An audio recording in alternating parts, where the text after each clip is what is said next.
All right. We got the Rocco B, Scotty G, highly fucking How you explicit doing? NFL podcast. We got my boy Scotty G on the other line here coming to us all the way from fucking San Diego. How you doing? How you doing? How you doing? My fucking country ass coming from Louisville, Kentucky, but we're all both from Jersey. And we're starting this thing off. We're starting with a bang. Like I said to Scotty earlier, we ain't going to be the same old, same old. Whatever you listen to on ESPN, whatever you listen to on Fox Sports, CBS Sports, NBC Sports, fuck them. They all say the same old shit. We're here to fucking say whatever we want coming straight to you from us, and we ain't going to hold back.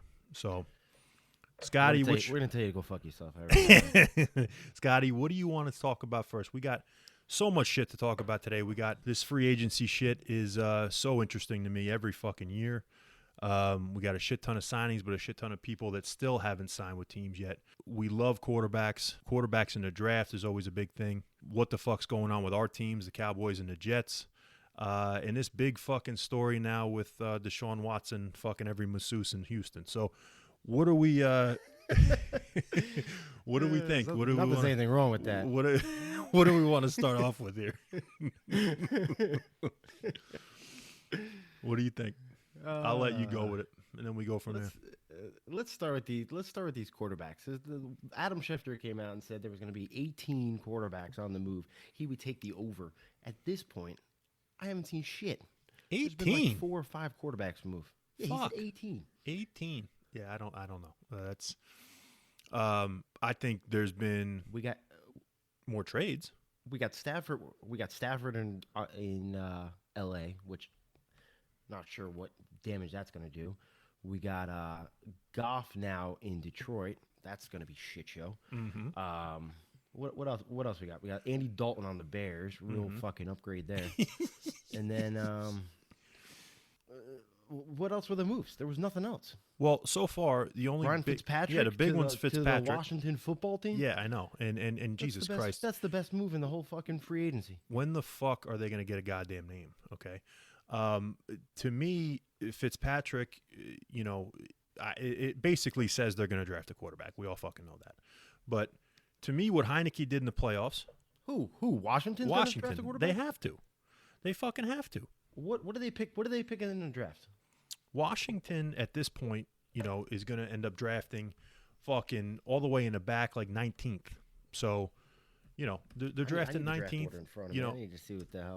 Yeah. Like, so, first off, there's going to be about 7 quarterbacks taken in probably this first round this year. I understand, but here's the thing, bro. Every fucking year, that's what they say. They say, oh, there's going to be a fucking record 6 and 7. It never gets more than 5. True. And honestly, you got guys like a fucking Mac Jones and Trey Lance who have 1 year, who they've started really, really 1 year and, have shocked everybody in 1 year. And I understand, that's what Joe Burrow did and whatever, but you got 2 guys that aren't fucking surefire top 10 guys.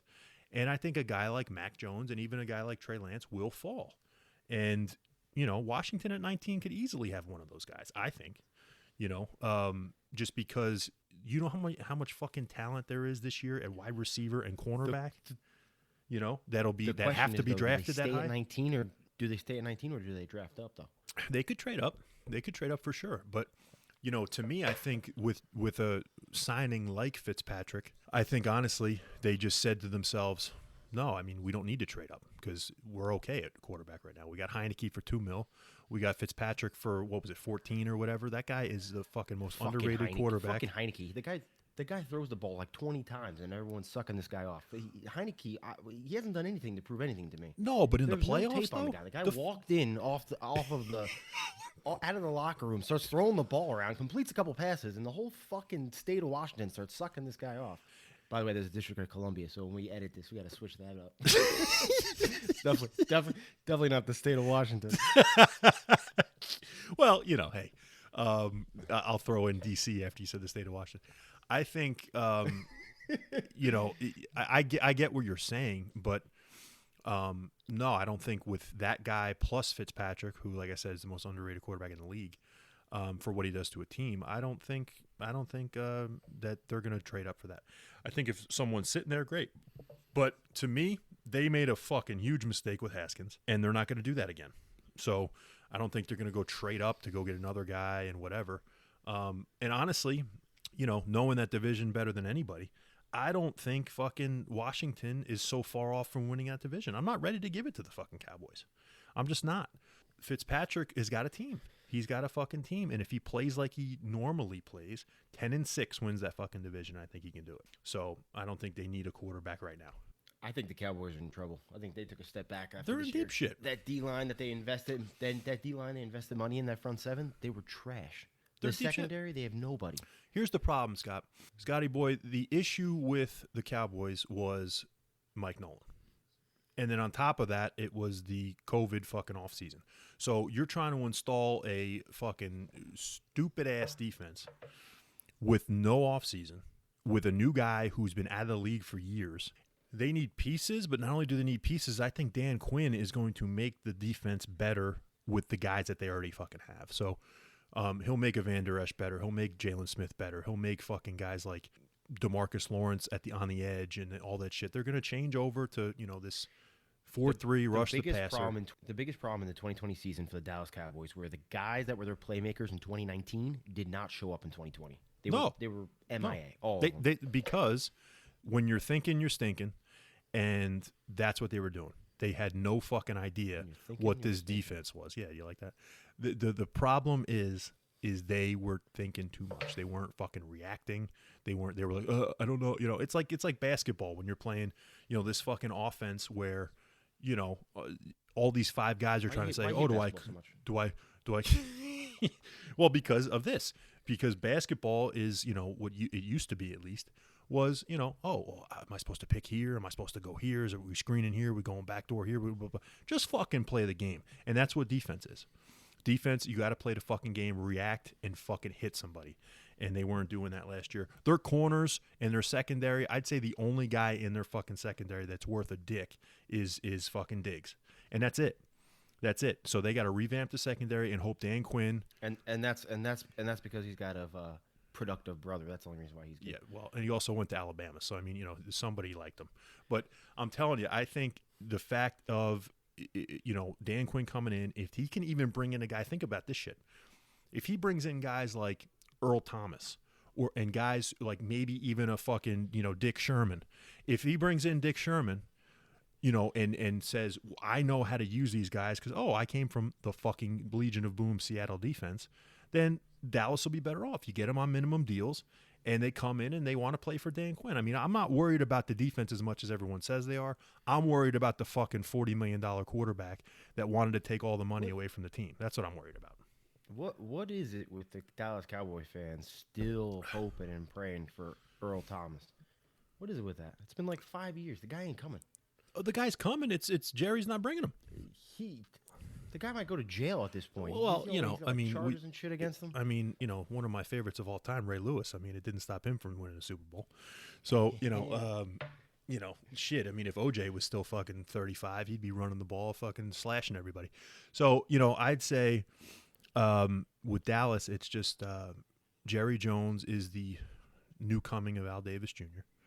And until he gets his head out of his ass, because the shit that he's done makes no sense. I mean, he wants to say all this shit about, we're going to, we do things how I want to do them and all that. But yet he fucking gives Zeke every fucking cent that he wanted. He gives fucking DeMarcus Lawrence every cent he wanted. And then he even though it helps out the cap for this year, he gave Dak everything that he wanted. Here's my solution on fixing the Cowboys. And I don't know. I don't have the cap numbers in front of me, so I don't know if it's possible with cap hits. But the only way to actually survive and have a chance of winning again in the next 2 to 3 years, I think you deal Ezekiel Elliott and you deal Cooper. You deal those two guys, get what you can. You already have a stout wide receiving core with or without Cooper, and then on top of it, you fucking running backs are a dime a dozen. You pull these motherfuckers off the street and they go for 1,000 yards. You don't need it to pay. You overpaid Zeke when you shouldn't have. I was getting on that bandwagon where I was like, no, running backs are important. And Le'Veon Bell, he fucked it up for everybody because then he made me take a step back and realize you can't pay these people. they're just not worth it. They got a 3 to 5 year lifespan, and then they're out of the league or they're just falling off a cliff. That's just what it is. So it's not worth investing that amount of money. And every year we get like 4 to 5 running backs that literally rookies are competing. I mean, you got Jacobs coming out on the Raiders. Who else was a stud this year? Rookie running back. Edwards-Helaire for Kansas City. Gibson. Yeah. Helaire, Gibson in Washington. Yep. Killing it. Mm-hmm. They're babies. You get them, and you don't have to get them in the first round either. You can get them in the second, third, fourth, fifth round. I hate to be boring. I mean, I agree with everything you just fucking said. Zeke was the problem. The Zeke contract was the problem. You pay these fucking backs and they stop playing. And like you said, Le'Veon fucked it up for everybody. And he's the biggest fucking idiot in the league, losing a year of his prime for less money. Fucking moron. But, you know, and he fucked it up for the rest of the league as far as running backs go. Gurley, too. Like, you saw it. As soon as Gurley got paid, shit, he went in the fucking tank. Gurley kept those arthritis knees under wraps, though. Yes, he did. You know, but that's what these guys do. They play their balls off so they get the deal. Bullshit. You know, they get the big deal. They play their balls off. They get the deal and they stop. The problem is too with Ezekiel Elliott is he's the type of runner. He's a downhill runner. He finds a hole and he hits it. Yeah, and he's fantastic at it. The problem is your offensive line for the Dallas Cowboys has disintegrated over the last few years, so the holes aren't there anymore. When you have an offensive line like that, you need a side-to-side runner, which is why a Pollard goes in there and looks better because he can go. He's not great at it, but he's better than Zeke at kind of fitting in those tight windows and making himself holes, opposed to Zeke literally needs a hole and then he's gone. But if he doesn't have a hole, he's fucked. I'm completely fucking agree with you, and I'm tired, and we got to get off the fucking Cowboys because everybody talks about the Cowboys. But I have to agree with you, but also I have to fucking set the record straight. It's from a Cowboys fan to everybody that fucking talks about the Cowboys like they got this fucking offensive line from God. They haven't had that fucking line for years. Frederick retired. Tyron Smith is done. Fucking Zach Martin's the only guy that's left that's a fucking all-pro. He's hurt every fucking year. I mean, they drafted poorly with Connor Williams. Fucking La'el Collins was out for the whole year. He had fucking hip surgery, almost retired. Their line's not the same anymore. It's over. It's over. So, yes, not only did Zeke get overpaid, but fucking the line is done. The line's done. So, you know, you tell me, with about, I think I calculated at $9 million that the Cowboys will have for free agents. They got like $17 million, you know, under the cap, but they're going to need at least half of that for the fucking rookies. They're fucked unless they rebuild that offensive line. So, you know, but that's that for the Cowboys. I'd like to talk a little bit about the lesser talked about Jets. Here's my idea, buddy. I'm gonna throw it out to you as the Jets fanatic that you are. Ladies and gentlemen, if you don't know Scotty G, fucking Jets fanatic, if you are a Jets fanatic yourself and you love a certain player, do not get this motherfucker a jersey of the player that you want to stay with the team, because every time that this guy has gotten a jersey, whether it's Bart Scott, whether it's Darrelle Revis, whether it's fucking Santonio Holmes, whether Santana Moss. I mean, all of the guys you want to fucking talk about, the next year the guy's off the fucking team. So do not get this guy a jersey if you want the team. Or hurt. Yes, it doesn't matter anymore. So I had one time I had a signed Revis jersey given to me.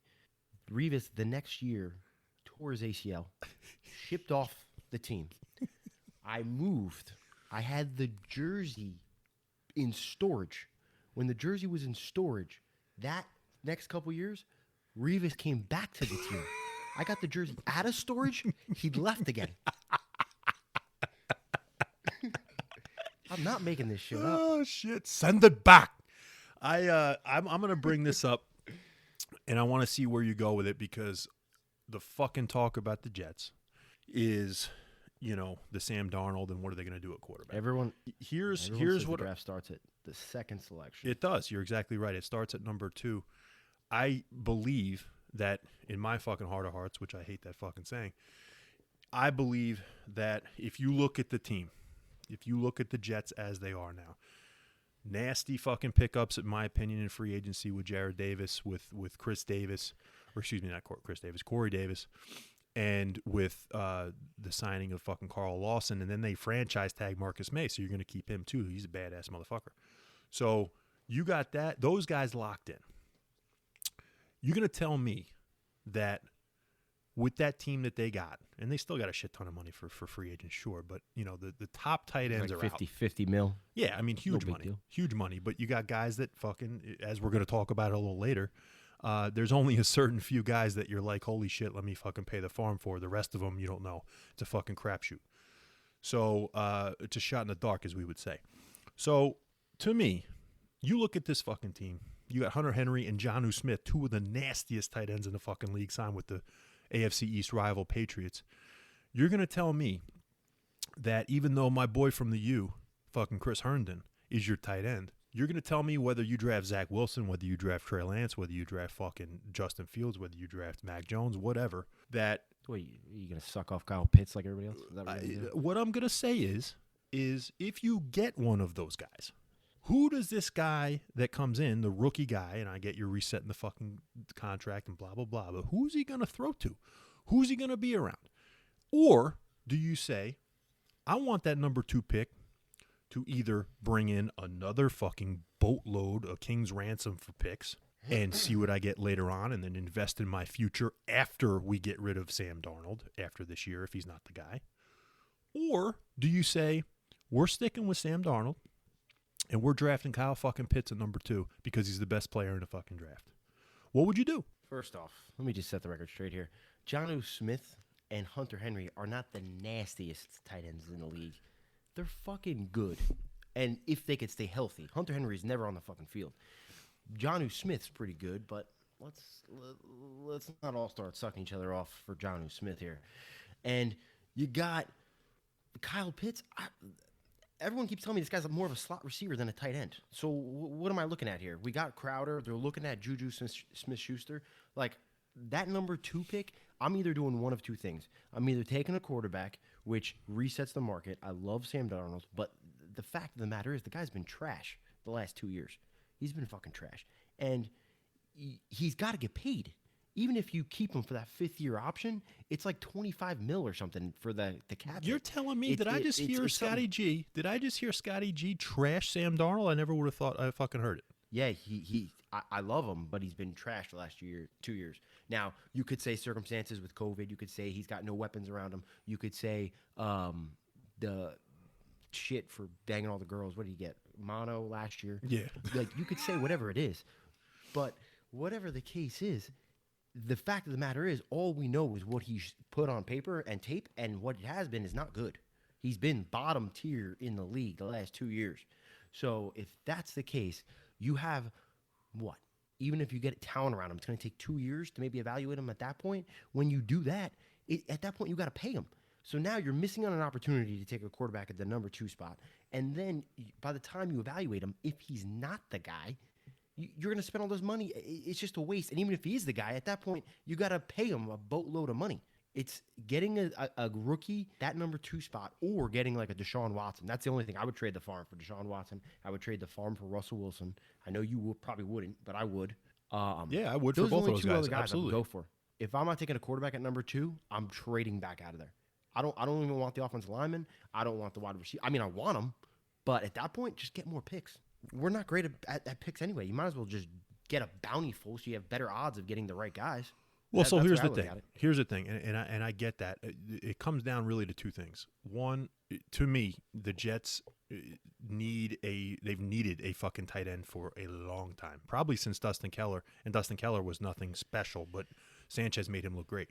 I would say if you can trade back to say 4, say like Atlanta, it like trades up at 4, right? Or even because I think say if it's even Carolina that comes up from 8.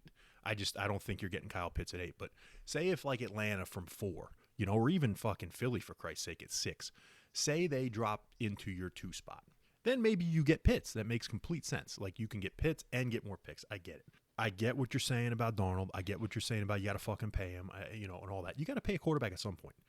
The question is, it remains, do you love Zach Wilson? Do you love Justin Fields? Do you love Trey Lance? Or do you love Mac Jones? If you don't love any of those guys, then you can't take a quarterback at 2. You just can't. I love Trevor Lawrence. That's who I love. Yeah, and that's the problem. I mean, and we'll talk about that here soon. I do want to go over the 5 first-round quarterbacks with you, but Trevor Lawrence still has his kryptonite too. So, but I get it. You ain't getting Trevor Lawrence. What's his kryptonite? Well, we'll get into that. I just a haircut. That's his kryptonite. Listen, Sunshine. I want to just tell you, as a Jets fan, if I'm a Jets fan, I'd be really fucking worried about number 2 because, like I said, we'll get into the quarterbacks. But if I'm the Jets, you have to get better. You have a quarterback. You don't have to. It's not like they're devoid of a quarterback on the fucking roster. They have Darnold, and they have him for cheap as fuck. It's this year, cheap as fuck, not next year. Don't worry about next year. Cheap as fuck. He won't be here next year if he's shit. You know what I'm saying? So he's got him cheap. You got him cheap to see what he's got. You give him every goddamn opportunity to fucking succeed. If he doesn't succeed, guess what? Now you're in the market for a quarterback next year. If you ain't in love with Wilson, so then move. If you ain't in love with Fields, get him to 4. Trade out To 4, but don't trade out to 8. Because I would trade. If you trade out past 4, you ain't getting Pitts. The only guy that's worth it is Pitts to trade out for. You know what I'm saying? Like to know. You don't like Jamar Chase or any other wide you receivers? You can get him at 8. You can get him at 9. You can maybe get him at 7. You're not getting Pitts past probably 5 or 6, and that means you got to trade out to Atlanta. And who the fuck knows if even Atlanta wants a quarterback because they're locked in with Ryan for the next 2 years. So contractually, so I think this is the perfect time. So well, before we get to the top 5 quarterbacks, let's just get the final verdict. You're telling me you want to trade out at 2, unless you can trade for Wilson or Watson. Look, it's in this order. I want either Watson, Wilson, one of the 2. Which is probably not ever going to happen, or I want quarterback at number 2, or my third option is trade out. I don't want anything with that number 2 pick. I want to either turn it into a quarterback or I want to trade back. I got a fucking gun in your head. What are you taking? Take the trades off the table? Anything. Probably highly if unlikely. you can, I'm saying, if you right now, if I could have any of those, I'm taking Deshaun Watson. You're taking Deshaun Watson. Okay. Even with all the even with the 100 masseuses he banged. Okay. If I'm the Jets and I decide, okay, Wilson is not a higher grade than Darnold, Fields isn't a higher grade than Darnold, you're right. I think you got to trade out. I would prefer them to trade to Atlanta at 4. You get Pitts and you get more picks. Pitts and more picks, baby. Pitts and more picks. That's what I would do. Okay, so how about and he's not a slot receiver. He's the future of the fucking league. He's the future of the tight end position. So let's do the top 5 quarterbacks in the draft. I know you you absolutely fucking love Trevor Lawrence. I want you to go over what you think about Trevor Lawrence, and then I will. Perfection. Oh. That's it. Perfection. No, I don't think he's that. Yeah. No, honestly, though, what does he do wrong? The guy goes against fucking the top defenses in college and kills it. His team, honestly, was overrated. His team wasn't very good this year. Their defense was trash. That's what everyone keeps missing. Not to mention he was injured. Clearly, he had to get surgery after the season. Yeah. So yeah. I mean, the guy can run. The guy can throw. The guy seems like a good kid. Like he seems like a good guy. Like he's got a good head on his shoulders. Yeah. I mean, he's a leader. Yeah. He's done it. He's won. He's lost. I mean, the only argument I see against him is the fact that you can look at 3 years. He's technically regressed every year as far as where his team ended up. But he also, how many guys came out of that first round in the last 3 years? Yeah, I mean, I think, I mean, believe me. I mean, I see it. I think my comparison is Andrew Luck. I think with him, he's just super athletic. He can run. Big dude that can fucking grow into that frame that he's got. And I think Urban Meyer is going to help him fucking immensely. But I also think, though, that you just said the fucking injuries. He's had now he's got a 4 to 6 month fucking rehab from the surgery on his non-throwing shoulder. That's it's not like the guy gets hurt often. Though. I get it. I get it, but I mean it's a surgery. It's a big surgery to his upper body. On his non-throwing arm. I get it, but. You got that, and then, you got to think, okay, this fucking guy in the biggest games got outshined by the quarterback who played against him, and that's not good. That to me, that worries me a little bit, and that's why, dude, I'm telling you right now, brother, I think it was almost, we could be looking back at this as a blessing in disguise that Adam Gase was such an incompetent motherfucker that he won the game for you that took you out of the first game, or the first pick of the draft. I really do. I don't think Trevor Lawrence is such a fucking no-nonsense, absolute going to be Peyton Manning type player as much as, say, like a Peyton Manning was. Or because, look, same thing happened with fucking Andrew Luck. Andrew Luck was the fucking next John Elway, and this guy quit. Andrew, don't you dare talk bad about Andrew Luck. I'm just saying he quit. He quit. That dude was fucking stud. He's a stud. Indy didn't guy fucking got pummeled I was for gonna his say whole- Indy his whole didn't surround career. him with fucking any linemen. I get it, but he quit. So that's not what you want. And Lawrence is kind of the same way. He's got the same tools. He's got pedigree. He's got the size. He's got all of the fucking intangibles you want. But it's there's nothing is a fucking sure thing in the league. So. I said, let me just put this out there real quick.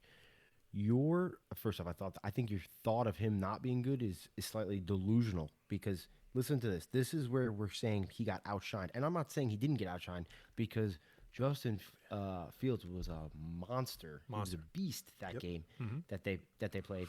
But let's be real. We said he had a bad game. You just listen to these stats: 400 yards, 68.8 completion percentage. Yeah.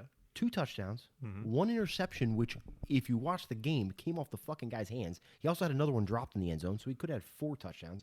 I think he ran one in, so I think there's a 3rd touchdown in here. Went 33 out of 48 attempts. That's fucking great, dude. I know, but that's what he's so nitpicked that's considered a bad game for him. Well, I'm not saying bad, but I'm just saying, like I always said, shit, if you look at fucking stats, then Dak Prescott's the best quarterback in the fucking NFL. I mean, it's just, you can't look at just numbers. I like that. You got to watch games. You got to see what they do in the clutch. They got to see what they do on a 3rd down when their fucking assholes are puckered up. I watched games, and I watched Justin Fields fold against any solid defense that he's played. And we will Trevor talk about Lawrence, him. Yes, his we will talk about defense him was soon. trash. I'm with you. I mean, we will talk about all these guys. I'm going to be fucking completely honest with you. I don't love any of these motherfuckers. Like I said, I'm just saying, out of the 5, who can I see succeed the most? I would say Lawrence, yes, but I don't think he's a surefire fucking Hall of Famer like everybody says he is. Let's go to Zach Wilson. I'll start with Zach Wilson. Zach Wilson, my comparison to him, after looking at a shit ton of film on him and watching a couple of his games, I think he's anywhere between a mobile fucking Drew Lock, and I think he could be your poor man fucking Pat Mahomes. I really do. I think he is the biggest boomer bust. People are talking about Trey Lance as the boomer bust. I think that's horseshit. I think Zach Wilson is the boomer bust guy. This guy, to me, he's mobile, ballsy with his fucking throws. He throws some balls that, maybe in the NFL are probably going to be picked. But the shit he did at BYU, people could say, oh, well, he didn't play anybody. Well, who the fuck plays for BYU? So to me, it's apples and apples. It's if you're playing nobody, well, he also probably doesn't have anybody on his team either. So to me, with lesser that's talent, the one thing that I like about him. Yeah, with lesser talent, That's he the one thing I fucking like makes about him him. better. And if you watch his highlights and shit, this guy looks like Mahomes does when he runs around in the pocket, throws the ball off his right foot instead of left sometimes, and finishes like he's throwing a bowling ball. It's just weird, like some of the shit he does, and he puts the ball right on the money. It's amazing.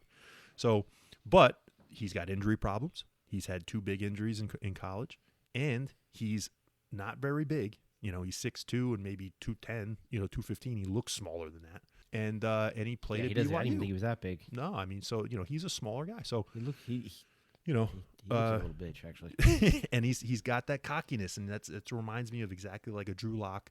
And his if you watch his throwing motion, the ball starts from his stomach. Somebody's got to fucking get him worked and getting that ball higher, and because he's going to get stripped a lot, and especially if he's in the pocket and doesn't see it, boom, he's going to get fucking whacked, and the ball's on the ground. So, Zach Wilson, boomer bust, but if I had to, if I was a GM, I think I'd stay away. Go ahead. No, I agree with everything you're saying. The one thing I will say is a lot of these, I feel like a lot of the best quarterbacks that do come out, a lot of them tend to come from, I feel like, smaller schools, because they're the ones coming out with a chip on their shoulder. They're the ones that had to prove themselves. They're the ones that had to win with less around them. Maybe not like super small schools, but like kind of like the Russell Wilsons come from. Well, like Mahomes. And Wisconsin or Mahomes something went to like Texas that, you know Tech. what I mean? Yeah, I got you. Yeah. So that definitely intrigues me as far as where he's coming from, because again, like you said, I don't think they're shit at BYU. I mean, I don't know any players from BYU. Do you? No, I mean, You know any guy who's supposed to get drafted in the first, second round and out of BYU? No, the only BYU guy in recent age, well, two, I guess. You got Van Noy on defense, and you got Taysom Hill, of course. But other than that, I mean, you're talking who played with Zach Wilson. Taysom Hill. They don't have any NFL prospects, and he made them all look fucking amazing. So, like I said, boom or bust. I would stay away just because of the size. He's a guy. Along with what I'll say about Trey Lance too later, is that they're going to prove to me that the NFL truly is changing, and but I just still don't believe that yet, because you're going to tell me that a team that has Tom Brady, who can't fucking move, is winning the past 2 out of 3 Super Bowls. I'm just not ready to say that. No, it's I over. have this argument all the time. Yeah. I have this argument all the time. There's nothing. The league is changing. You need to be able to be mobile, but you still need to be able to throw the fucking ball. Absolutely. These guys that can't throw the ball, some of them are over mobile. Yeah. Like Cam Newton, Taysom Hill. And that's my issue with Josh Allen. Everyone's going to learn I really love Josh Allen. I'm a big fan of Josh Allen. Don't fucking say Josh Allen around Scotty G. Fucking woo. These fucking guys can't throw. They can't throw. They can move, or if they can throw, they're just not accurate. Josh Allen has a fantastic arm, but to me, he can't hit the broadside of the barn. And he looks better now. He's got better receivers around him. But you watch these guys. These guys are diving all over the place to catch balls. But people said that the same shit about Drew Lock, that, coming out, that he's got this gun, he's a long ball thrower, blah, blah, blah. I mean, yeah, but to situations are not talked about enough. The best long ball thrower in the NFL is Russell Wilson, and it's a guy that's fucking 5'11", and who knows how to throw the fucking football up and down. And my issue with Wilson is he going to be the next Mahomes, or is he going to be the next mobile Drew Lock? And they're two fucking hugely different quarterbacks. Let's get on to Justin Fields. Justin Fields, what do you think about Justin Fields? I'm kind of torn with him. I mean, I know his last season was incredible. How he played, his numbers, everything like that. He seems like a born leader. He definitely elevates the team around him. He can move. But my issue is going back to kind of what I was saying about these other guys. I don't think he's a great thrower. I don't think he's that accurate with his throws. And anytime he's played a solidified defense, he's kind of come up small. I mean, people want to compare him to quarterbacks. He outshined Trevor Lawrence in that game. He ain't playing against Trevor Lawrence. He's playing against their fucking defense. Their defense was trash. Their defense couldn't stop a nosebleed. So on that aspect, was he that good? Or could you and me have completed some passes in that game? Because anytime he's played a stout defense, he looks terrible. Yeah. Northwestern, go watch that game. Oh, Northwestern, that's the game that's going to, I think, hurt him. And back to your point about throwing against their defense. I mean, maybe I could complete a pass, but nobody's seen you ever throw the ball, so I wouldn't say that. But I would I would say I have him compared to Cam, and who I call Scam Newton.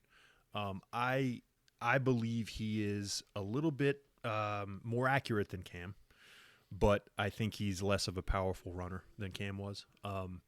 Agreed. He's just not built the same. Yeah, Cam's fucking senior season at Auburn was almost, if you look at the stats, I mean, he had more than 50 touchdowns total. I think almost 4,000 yards in passing and rushing. I mean, it was just insane. 4,500 yards, I think it was. He's comparable to that. My biggest issue with watching Justin Fields, and I fucking loved what he did against Clemson. Like you said, Clemson didn't have the same defense, but why do you hate Clemson so much? No, I'm saying Clemson. I used to love Clemson as far as because I hated Alabama. I love when Watson was there. Keyword. Used to. They're so overrated because they became the Alabama North. That's the problem. Clemson just became all of a sudden everybody that doesn't go to Alabama goes to Clemson. I hate when it's just every year it's fucking 2 teams. I hate that shit. But with Fields, that Northwestern game is really going to haunt him, I think. And, it's going to outshadow or, overshadow the fucking game that he had against Clemson. And he really didn't have a terrible game against Alabama. It was just they got off to a bad start and then boom, Alabama was just so fucking explosive. But if you look at Fields' highlights and you watch his touchdown passes, his fucking receivers, and we'll talk about this with Mac Jones as well, but his receivers were so goddamn open. Bailing them out. They were so open because they're so fast. They're so good, so fast. Their offensive line was so good, they gave him fucking time to eat a steak dinner before he threw a fucking ball. Fields is going to have to also overcome the Ohio State quarterback curse. I will wait for anybody who can name me an Ohio State quarterback who fucking actually worked out in the NFL. So I'll be waiting all day, so I might as well start talking again. I don't think that I don't think it's a coincidence. I think it is a thing. And honestly, that's what I worry about with Fields. It's just it's the same. It's the reason why a lot of these bigger schools, these quarterbacks from bigger schools, don't succeed. It's because they're coming in with all NFL ready guys around them. Mm-hmm. They're coming in with NFL coaching around them, and they're going against guys who are not equipped for that. So of course they're going to dominate. It's big fish in little pond. It's an unfair advantage. So a lot of these guys look bad. I mean, for Alabama, you had Smith and Devontae Smith. They had Waddle. Waddle was the other kid. Waddle. You know? I actually like Waddle. Yeah. I think Waddle's pretty good. And Johnny Mechie. Banged up. He got banged up, but he's still he's more of he's a bigger body receiver, but he can catch the ball, man. He can play.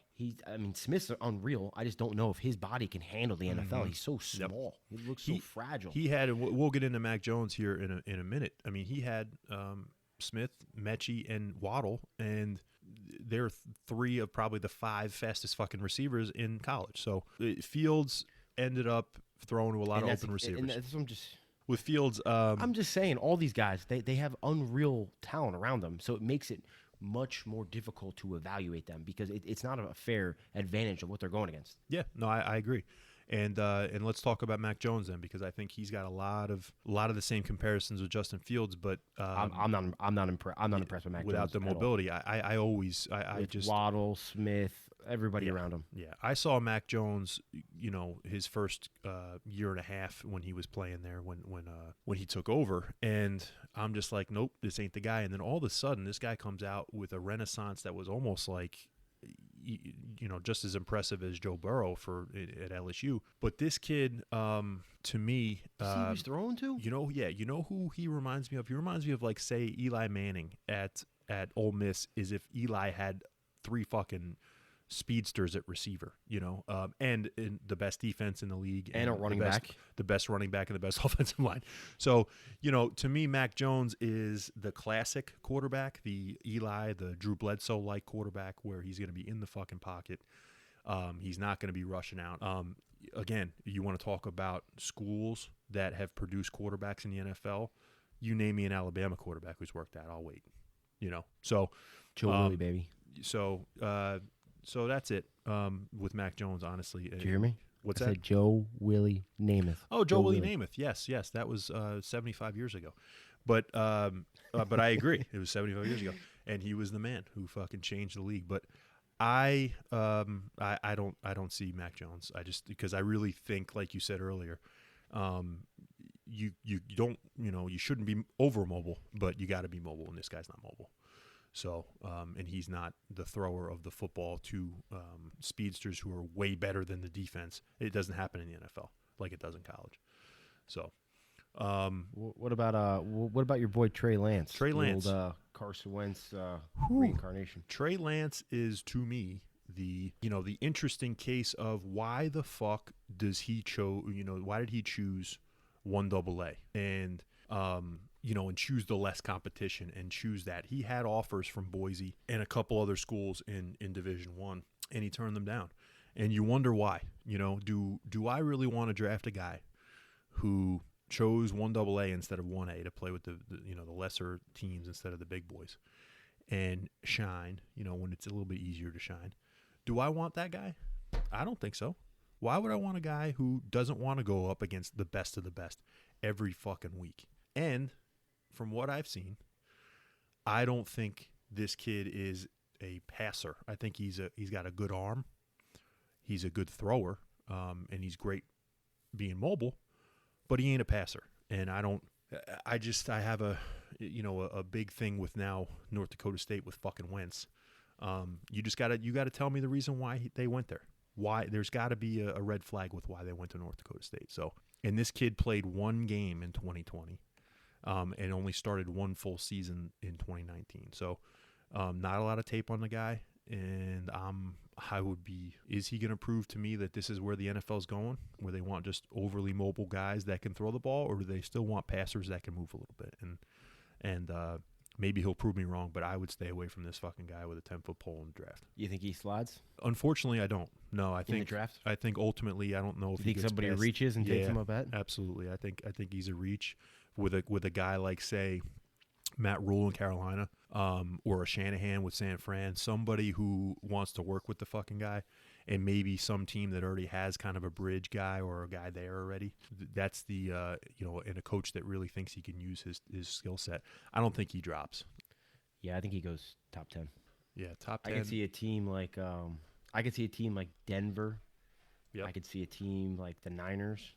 Yep, you got San Fran at 12, 9 at Denver at 9, Carolina at 8. I could see Atlanta. I could see Philly taking a chance at 6.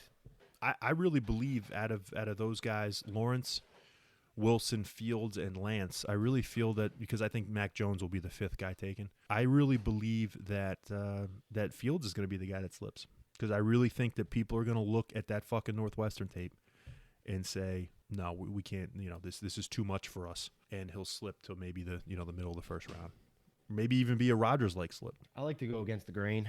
I'm going to say he doesn't slip because everyone's saying Fields is going to slip. I almost feel like it's such a consensus that he's going to slip that there might be a team that's in love with him, that's helping fuel this fire, and they're going to take him much higher than you think. I mean, look at the Mitch Trubisky year. Did you see that fucking coming? Because I didn't.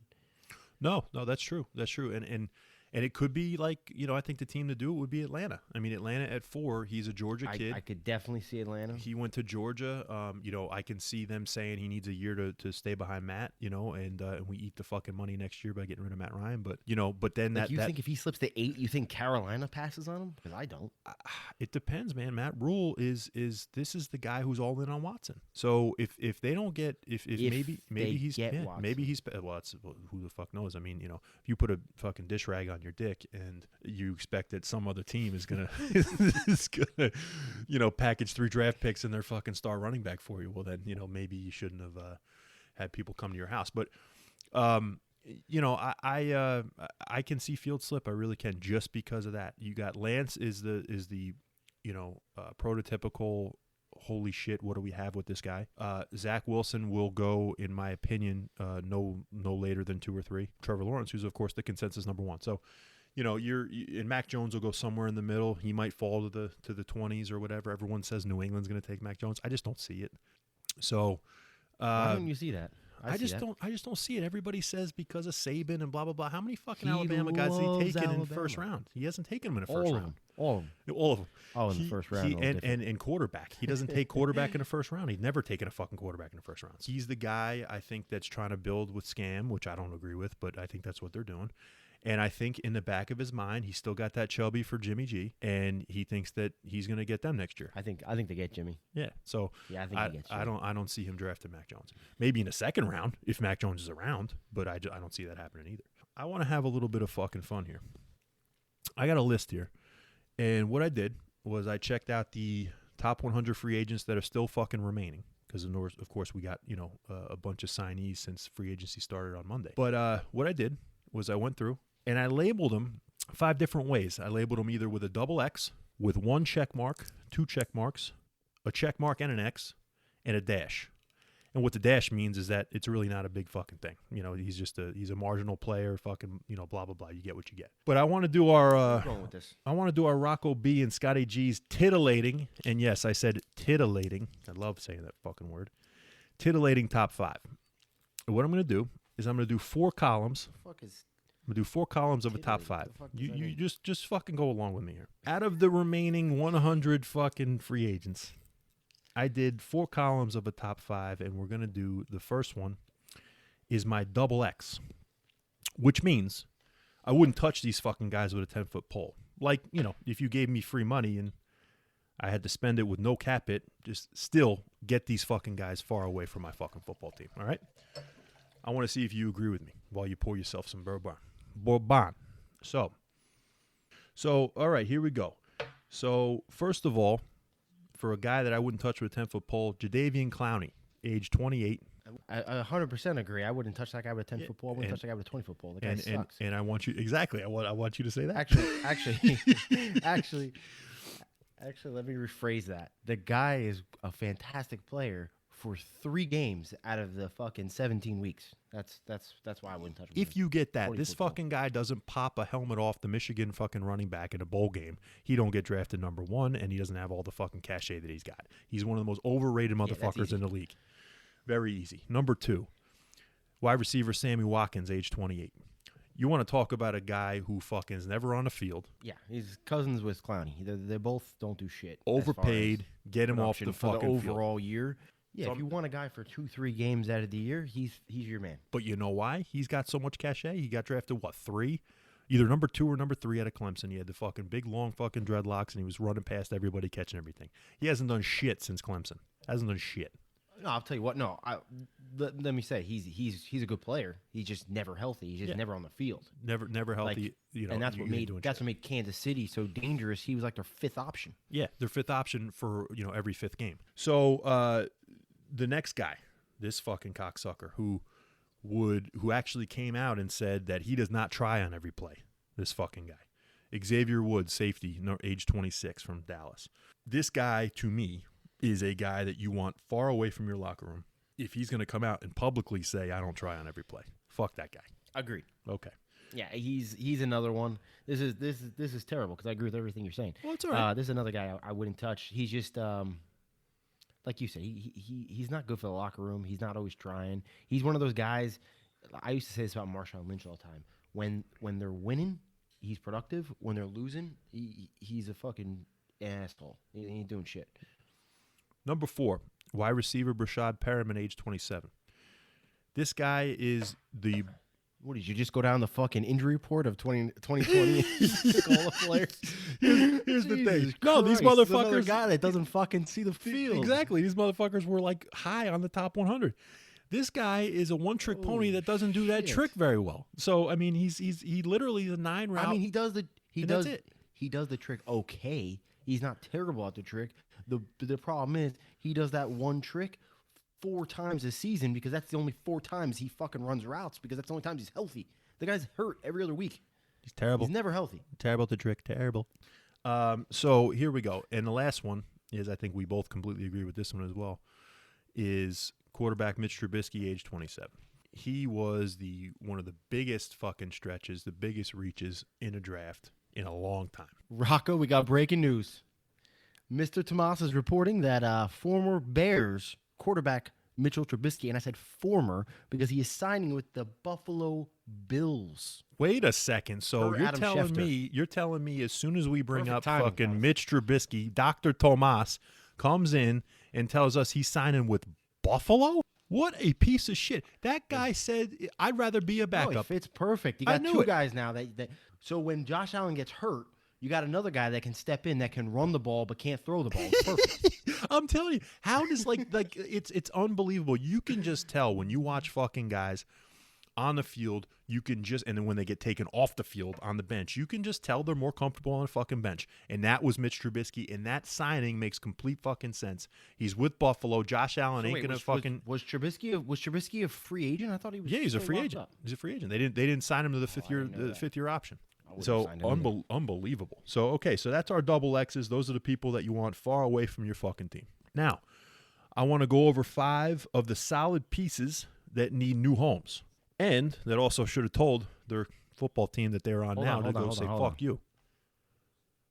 Hold on, before you go on, can I add like 2 or 3 to these X's? I'm asking absolutely. you if you actually I'll let you finish because you might have these guys. So I'll let you finish your thing. Okay. I'll add some guys at the end here. So yeah, that's what I want you. Yeah, that'd be good. So these are solid pieces that need new homes, and it should also say fuck you to their current team. Number 1, wide receiver Juju Smith-Schuster, 24 years old.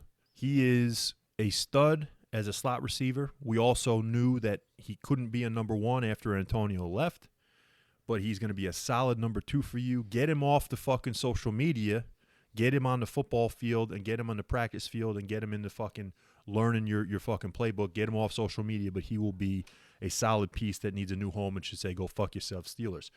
Sticking with Pittsburgh, Do you agree that also James Conner, running back, age 26, needs a new home and would be a solid fit for someone else? Juju definitely needs a new home. Actually, they both need new homes.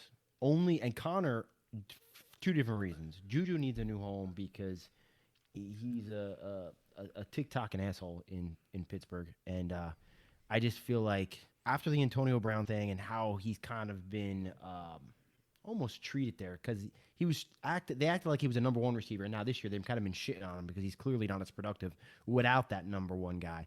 But I feel like he needs a new home. I would love him to come to the Jets, but even if he went somewhere else, I feel like he can be more like that marquee guy going somewhere else with a fresh start. And Connor, on the other hand, he should leave because the Steelers just don't want him. They treat him like shit. Yeah. I mean, they don't use him. He gets hurt a lot as well, but they act like, I mean, he's supposed to be their number one guy. They run fucking Snell more than they run this guy. You're exactly right. They don't use him. You're exactly right. Like should. I know he gets hurt a lot, but you got James Conner. The reason why the guy gets hurt a lot is because they didn't build a fucking run blocking offensive line.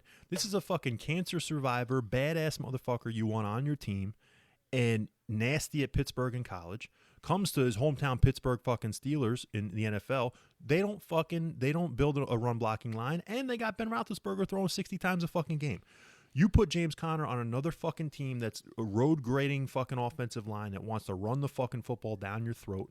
You got another stud running back, and probably at a pretty good price in free agency. Number 3 on my list, wide receiver T.Y. Hilton out of Indy, age 31. I think if you get him a quarterback that doesn't have concrete feet and it doesn't want to just dump the ball off to running backs when you're wide open, I think Hilton suffered with Rivers. And I think once Hilton says fuck you to Indy and goes somewhere else with a quarterback that's willing to sling it down the field, I know they got Wentz, and people want to say Wentz will just distribute to fucking anybody who's open. Well, I think Wentz will distribute to anybody he wants to that he thinks is open. T.Y. Hilton will be a solid piece in a new place. Do you know where I think he'd be a great fit at? I want to know. Vegas I think Raiders. Oh. Las Vegas. Oh. I think Derek Carr's got a big arm. I think he could actually help him a lot. Yeah, I agree. They don't have a whole lot of weapons on the outside over there. I agree. Real quick, though, Rock, we got some other breaking news here. Mr. Fuller. Willie Fuller. Who has signed with the Miami Dolphins. Oh, this motherfucker. Oh, well, I was going to talk about Willie Fuller in my buyer beware category. Interesting. Okay, well, we will introduce that as well when we talk about Willie Fuller. But Miami Dolphins for Willie Fuller. Wow. I'm still kind of shocked about, or not shocked, but just intrigued about how willing Trubisky was to be a backup and now go to Buffalo. It's amazing. All right, now we got another. Little top 5 here. We got the stud muffins that will make an immediate impact. Or these are the guys that masseuses actually want to let them do anything they want to. Suck off. Yeah, anything, and they won't go to the cops about it. So the first one is defensive end Carlos Dunlap from Seattle, age 32. Nasty with Cincinnati. He has absolutely transformed Seattle's pass rush when he got there. They were the shits, and all of a sudden, at the end of the year, they finished 6th in sacks. So he'll go anywhere and make their fucking defensive line way better. He's nasty. Pass rush, you need it, and he'll give it to you. Hey, you like him? How about running back Chris Carson? Huh? I like Rock. I like him a lot. Carson, I would not touch personally. I think he's phenomenal, but he is in that same category as a guy who can't stay on the fucking field. He's never healthy. Okay. When he is on the field, he's great, but he's just never healthy. See, I'm just blinded by the fact that when he's on the field, he is the running back you want. He's built like a fucking Greek god, and he runs the ball down your fucking throat. But availability is. Durability is the best. Is the best. You're stealing availability is the best ability. Mm-hmm. This guy is never healthy. So yeah, okay. I mean that's part of the problem Seattle had last year. He was out for like 10 games. The only thing I could say to that is they ran him into the fucking ground, and they have a shitty offensive line.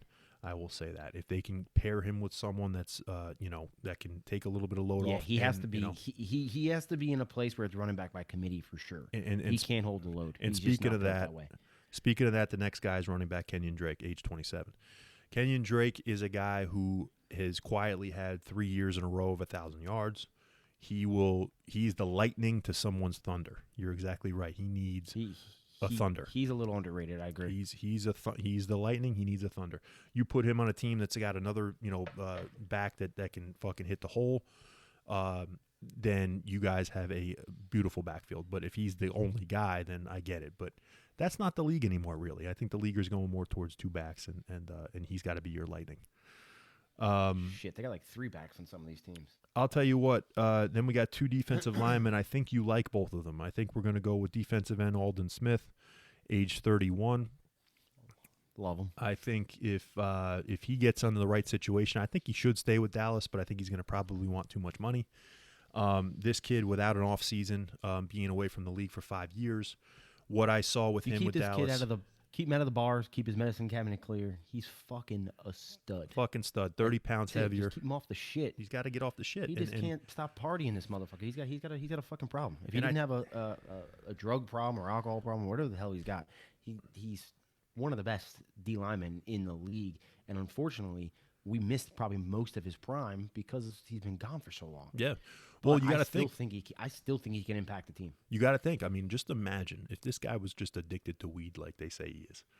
If this guy's addicted to weed, there's no way. And we see, they said the same thing about Johnny Manziel. I'm just saying. I mean, if you're saying addicted to weed, marijuana, you're going to tell me that maybe in a couple years that when the whole country is marijuana legal, you're going to tell me that this guy had to lose his prime because of some fucking green? I mean, it's amazing to me, you know? Yeah, I don't think that's the case. I think it's more serious than that. Maybe, okay, and that's fine. But, all this shit, especially him and Josh Gordon, Josh Gordon popping for weed all the time. It's like, just imagine. That's another one. He's not. He's more than that. Gotta be.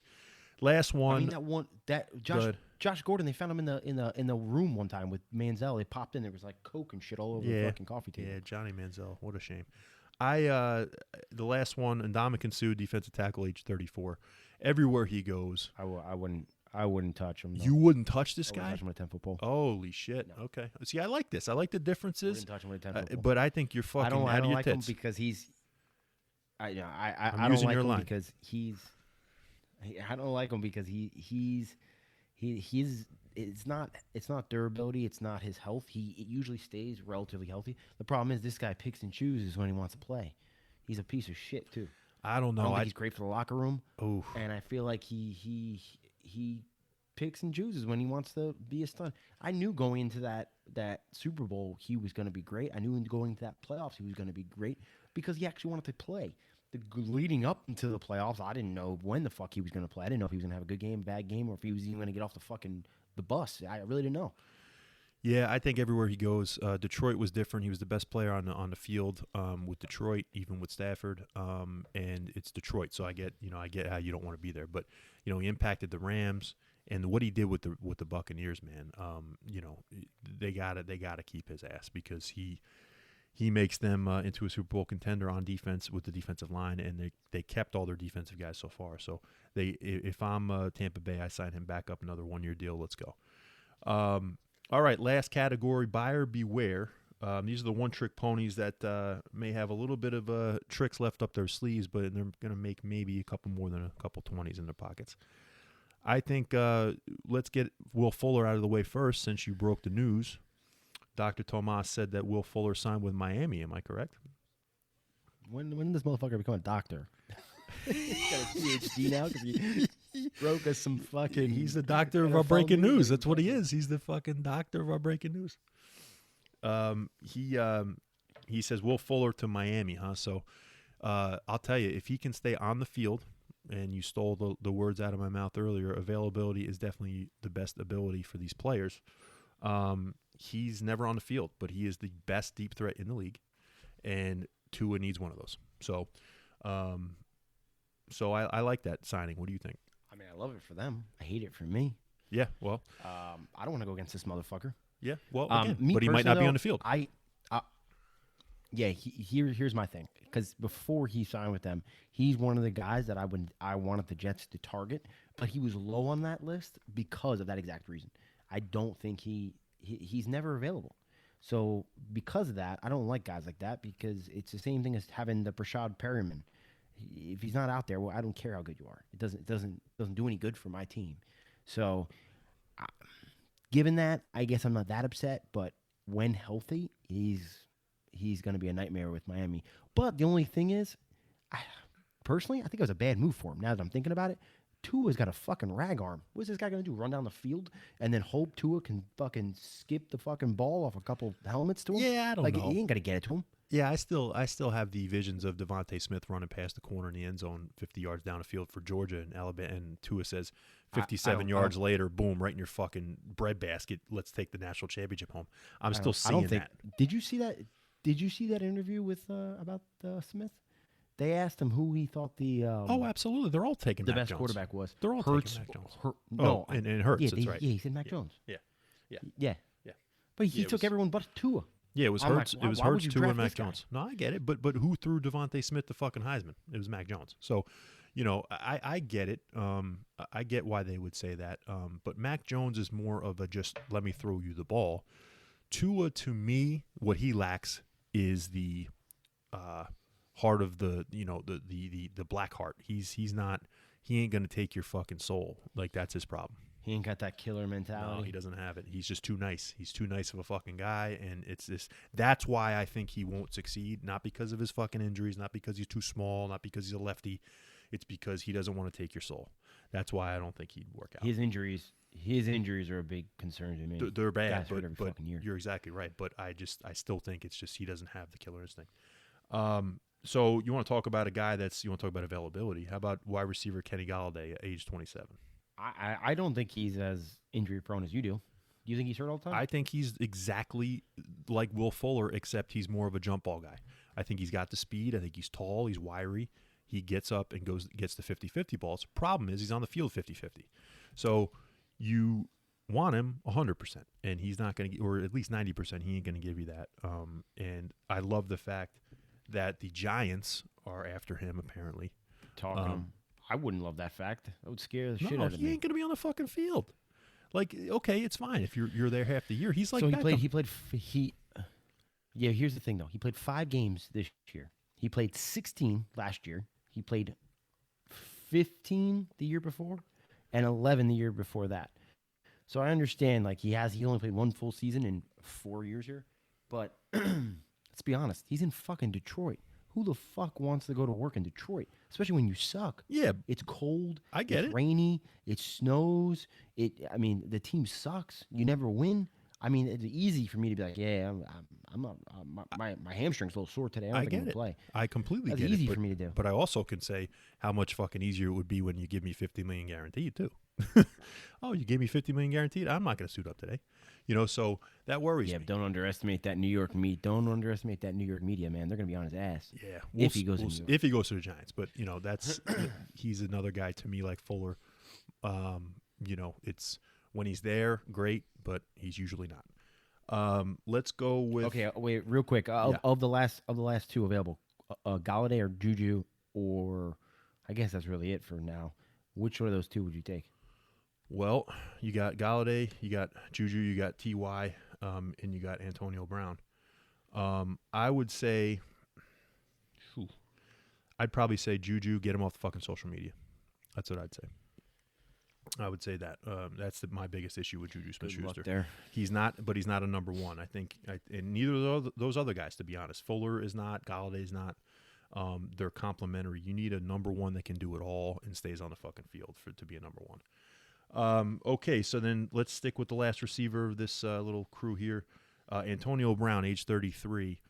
I think his prime is gone, but he's still a better than most receiver. And in my opinion, if he doesn't stay with Tampa Bay, he's an idiot.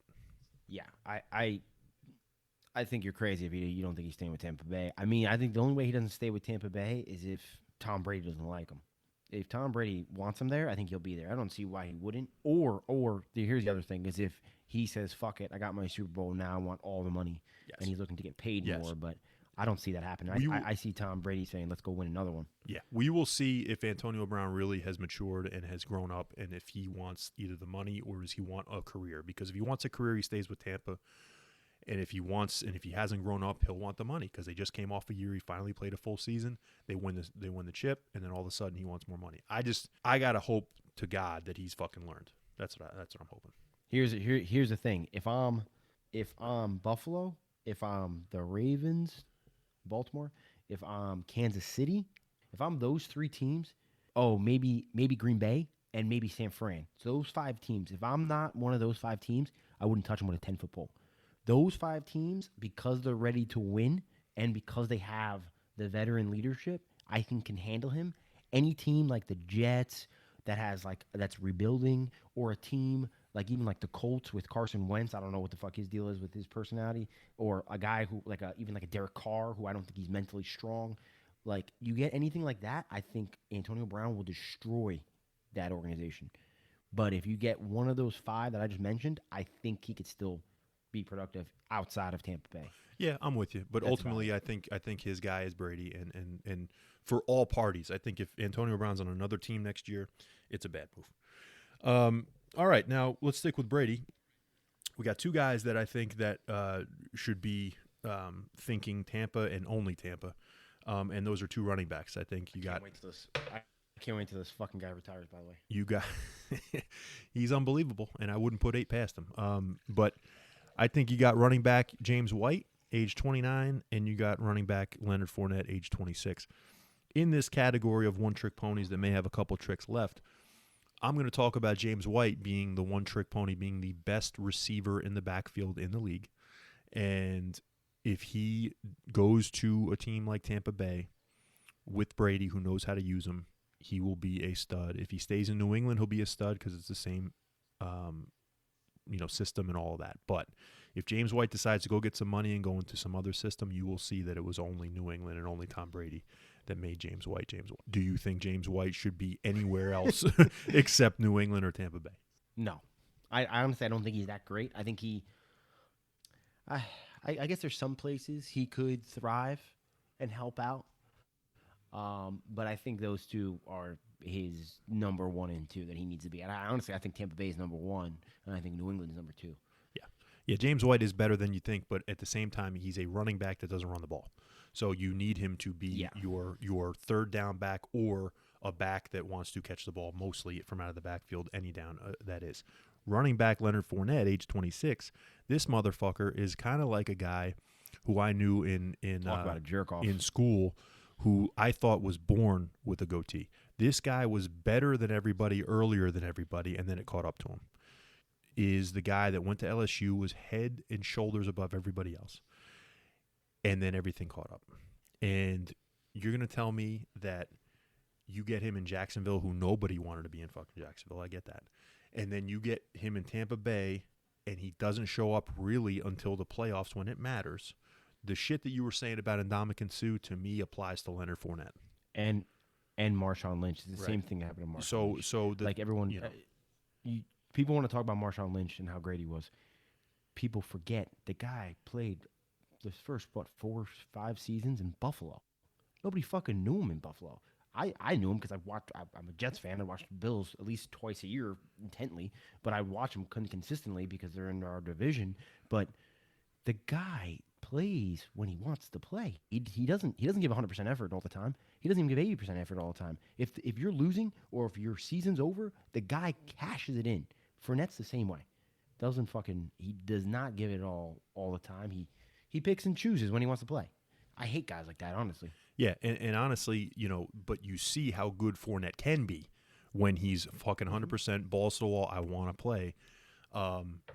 To me, look how good he was the year that Jacksonville went to the AFC Championship. Look how good he was that year. Absolutely. But then the next year when they sucked, look what he did the next year. Exactly. He's one of those that it's not even really the pay with him. It's just the fact of what situation is he in. If I'm Tampa Bay, I don't overpay for that guy. If I'm Tampa Bay, I like Ronald Jones. You bring in James White, and you let Fournette go if he wants more money. If he doesn't want more money, bring his ass back. And you save him for the playoffs. So yeah, RJ is very underrated. I was wrong about that cat. I didn't think he was as good as he was. Yeah, he's lightning. Prove me wrong this year. Fucking lightning. Got to hold on to the ball, but he is lightning. So Last one for this one. Here's a bonus. The one trick ponies that have a little bit of trick left in the pocket, and they're going to make a little bit more than a couple 20s, is Malcolm Butler, cornerback, age 31. This guy I've seen for Tennessee, and I saw it a couple times with New England, would be toasted. Absolutely toasted. Be burnt, and the next play come back and make a fucking amazing interception or an amazing pass breakup on a third down that you fucking needed, right? That's what this guy can do. Tennessee, last year, I saw a lot of times Malcolm Butler was out of position. A lot of times he got beat for touchdowns over the top. But there were also times, like I said, when he came up with the big play or the big tackle on third down when you needed it. Tennessee doesn't want him back. He's 31. Does Belichick realize how much he fucked up by not playing him in the Super Bowl against the Eagles and bring him back? Who knows? I don't know. I think he fits in that system perfect, especially now that Pat Chung just retired with New England in the secondary. Malcolm Butler, what do you think? So personally, I think he's kind of over the hill. I think he needs to kind of transition to a more of a limited role. I mean, maybe safety or something like that. Me as a Jet fan, I would take him because we have fucking guys off the street playing fucking corner, so they're fucking terrible. I would take anybody. I would take you as my cornerback right now. Oh boy. Yeah, it's bad. Mm-hmm. But yeah, I don't know. I wouldn't. You're asking if Tennessee would take him back, or who? What do you? No, asking? I was saying, should anybody take a run at him? Do you think that, say, he should return to New England, and do you think that he could still be the Malcolm Butler of old? No, I don't think he should return to New England. I think his best bet is to go somewhere with already a legit secondary and be almost like that nickel guy, or I don't know, or maybe try to be like a safety or something. But his biggest thing is he lost the step, so I don't even know if he can. Probably can't even be a nickel guy. So I don't know. Okay. All right. What are your thoughts on this? Okay, like I said, I think he's a one-trick pony. I think if you want the guy to come up clutch, and like you said, I think he could be like a third down corner. I think he could be something like that. I would not put him on the field for a first down play action where somebody's bombing the ball. But I down don't the think. field. I don't even think he. My issue though is do you think he can still cover the slot? Like, can you move him into the slot? I don't know. My issue with him, when I saw him getting beat, it was beat on the outside and getting beat, deep. And slots are normally, for the most part, especially if you put him in on third down, are not going deep. So, yeah, no, I agree. But is he quick enough to go back and forth with him? Is what my thing. Yeah, I don't think he's worth the big money. I don't know. He probably wants big money. I think he's like an addition. I think he's an addition to a team that already has a secondary as like a rotational piece, third down guy, whatever, backup depth. Yeah, maybe add that veteran leadership. That's about it. Now that's my list, and that's the Rocco B and Scotty G's titillating top 5. But I want to know if Scotty G's got any more. That was like a top 20 for us. Well, it was a top 5. For like 4 different columns.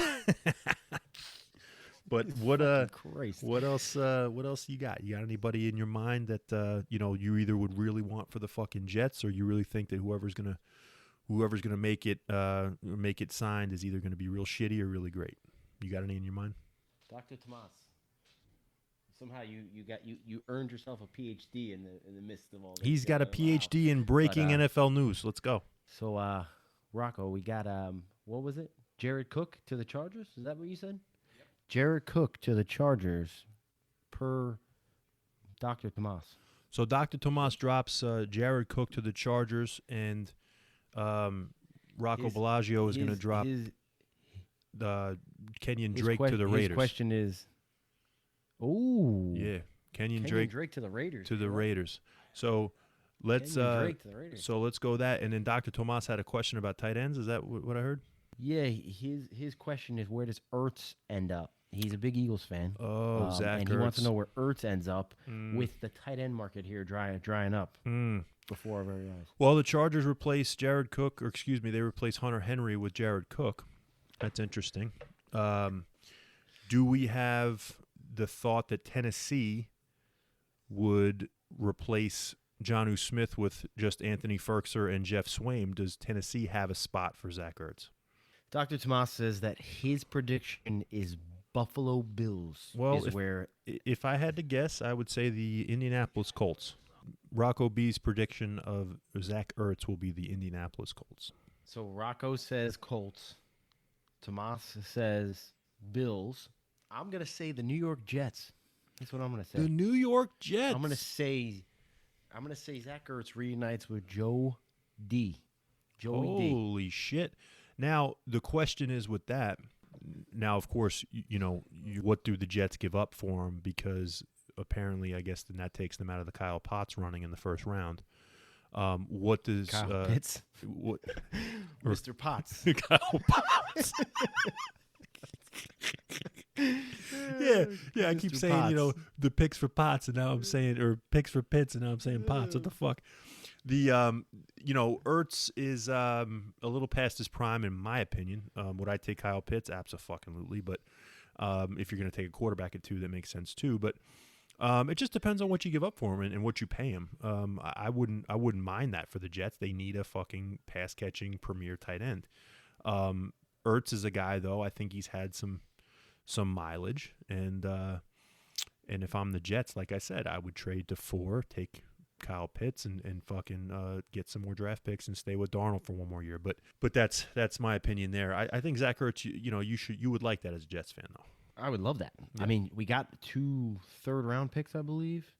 Could give a 4th for him, could give a 5th for him, depending on how desperate they get to move him. But you add him to the mix. You got Herndon there. You had a veteran leadership, a guy who's won a Super Bowl, a guy who echoes the same kind of philosophy maybe that Joe Douglas does as far as how the organizations ran.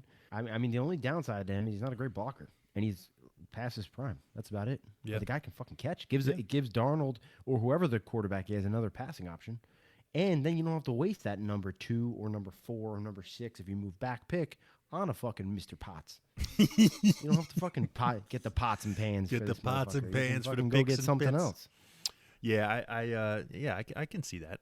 It's just the only thing is you wonder, okay, well, if you're not taking that 2, 4, 6 pick on a quarterback, then who are you going to tell me in the NFL draft is better than Kyle Pitts? And you're not going to say anybody because nobody is. So it just depends on what they do. Tight ends? As far as anybody, I mean, he's the best player in the draft, in my opinion. He's the best player in the draft. So so that's that. But yeah, Ertz, and then why does Jacksonville just draft fucking Kyle Potts into fucking because number 1 spot? Would you rather have Trevor Lawrence or run the whole or organization through Mr. fucking Mr. Potts? I mean, I would rather have like 10 guys other than fucking Mr. fucking Pants. You fucking love fucking Mr. Potts over here. Well, you it's might as well take him number 1 overall. It's what Jets might as well just draft Trevor Lawrence because Kyle Pitts is going number 1. Yeah, I don't know who this Kyle Pitts guy is, but I'll take Kyle Potts. I think ultimately the Jets will end up taking quarterback. I think they trade Darnold and I think they take quarterback, but I wouldn't if I were them. I would stick with Darnold and get Kyle Potts. I think Zach Ertz is going to be moved for sure. He ain't going to be an Eagle, and I can see him reuniting with Wentz and Frank Reich as well. How about the other question? Did you get another question from Dr. Tomas? I did get another question from Dr. Tomas. His question was, with Miami signing Will Fuller, does Miami switch their position because everyone had them taking a wide receiver at whatever they are, number fucking 3 or whatever they are. Yeah. Everyone had them taking like Jamar Chase or Smith at number 3. Do they switch now and either take maybe an offensive lineman or maybe trade back? Do they take a quarterback? This I think. Where do we think Miami's doing? Will Fuller going to Miami reeks of now Miami trading out. I think Miami was going to go either receiver or offensive lineman anyway. But I think what they're going to realize is that they can get the same. Like, say if a team like Carolina wants to come up 8-3. I think they still get a guy like a Devontae Smith, or a Jamar Chase, or a one of these top offensive linemen, like the kid out of Northwestern or Penei Sewell out of Oregon. I think they trade out because I think Flores is like a Belichick, type of drafter. I think he's going to try to get picks. Because think about it. I mean, if he's fucking smart. If they tanked for Tua, they got Tua at 5 anyway last year. So he knows what he's doing. I would, if I'm them, I trade out because some quarterback hungry team's going to want to come in at 3. Miami's not drafting at 3. I'll fucking guarantee it. They're not going to draft at 3. So someone will come in and trade with them. I would say probably Carolina. Yeah, it's either Carolina or even Atlanta moves up a pick, or even because I just don't see. I don't know why everybody hates on fucking Teddy B, man. I love me some Teddy. Yeah, Teddy is his last name is perfect because he's a fucking bridge quarterback, and that's what he is. He's the bridge over the water. Teddy B's a good guy though. He's a good guy. He's a good guy, but he ain't a fucking. He's a younger Fitzpatrick in my opinion. He's just a guy that you're not going to put your whole franchise in, but he can play for a year until you find the next guy. To me, I think, like I said, Miami will not draft at 3, and I think they'll trade out. They'll get more picks, and you're going to see a team. Who the fuck knows? You might see your boys, the Niners, fucking say, "Fuck it, we're coming up to 3." It's my second favorite team, by the way. Right? I get criticized for that, but so you got the Niners coming from 12 to 3. The fucking Dolphins are going to haul. They're going to haul. Yeah, they hate Jimmy G too. So Jimmy G. Everybody hates Jimmy G, Teddy B. Jimmy G. He had the Jared Bruschi, Goff by the syndrome. way, because I say Teddy Bruschi, by the way, because it's a much better last name. I like it. It just makes me think of drinking. Teddy Bruschi. Yeah, I mean, it might be one of the best names in the I know NFL all it's time. Bridgewater, but yeah, it's great. Teddy Bruschi. I just like it. That's why I say it. Dick Butkus. Teddy Bruschi was a douchebag, though. I don't like him. He still is. I still think that Jimmy G has got the stench of Jared Goff on him. He choked in the Super Bowl. And I think that's hurting him. But I can just see it just makes sense for him to be the Patriots. I don't see the Patriots taking a quarterback either. But yeah, you'll see. What does Jimmy G? What does Jimmy G do? You know what he does? Remember He's that a big game manager with a little above mental capacity of reading the field. Mm-hmm. He can move a little bit, but he's an accurate thrower. He's a good read the field. You know who else was exactly like that? Fucking Tom Brady. Don't say the only difference between this guy. The only difference between this guy and fucking Tom Brady is this guy can't stay fucking healthy. The one season this guy fucking played fully, they went to a fucking Super Bowl. The only fucking one thing that he's got in common with played Tom Brady one season is they're both strikingly guy good, doesn't lose. handsome men. That's all it is. Okay. Oh yeah. All right. You like that? So that's the only thing they got in common. It's the same guy that made a category called stud muffins. Just everybody. Not that there's anything wrong with that. Wrong with that. Yeah, nothing wrong with it. No, I think Jimmy G is if you watch that highlight of him in the fourth quarter, just not being able to come through. Sanders should have ran faster. And then the second quarter before halftime when he just threw that ball up, that interception, it looked like a fucking Pop Warner quarterback was playing. Sanders signed with the Bills too, by the way. Yeah, Emmanuel Sanders went to the Bills. I think that's an upgrade from John Brown. Josh Allen's gonna look like a fucking Joe Montana because he's gonna throw the ball left, and the receiver who's right is gonna fucking do 10 tumble salts and fucking dive over 7 guys and still catch the fucking ball. I'm and then so we're excited. like, oh my God, he completed the pass. I am so excited for the listeners to understand your deep hatred for Josh Allen. It's going to be fun. It's not even deep hatred; it's just reality. Anybody, I speak the facts. Anybody who's a Buffalo Bills fan that's listening to us right now, I need you to comment to Scotty G, and I need you to fucking just give nobody circles the wagons him shit. like the Buffalo Bills. No, and nobody circles the wagons like Josh Allen. So I need you to know that, and you guys will get a kick out of how much Scotty G can't stand him. So I think this was a good one for our first one. What I'd like to know from everybody is that listen to us and that can check us out. We appreciate it. If you would, leave us a fucking comment. Tell us what you'd like to hear. Me. I don't want to hear shit about me. Scotty doesn't want to hear shit other than how good fucking Josh Allen is. And we are going to come at you here soon. We are not going to be sitting on our asses and giving you one of these, every once in a while. We want to be up to date. Free agency happens every fucking minute, every day. And this draft next month is crucial for everybody and everything next season. So for Rocco B and Scotty G, we're out of here, and we'll see you soon. And like I said, leave us some fucking comments. Adios.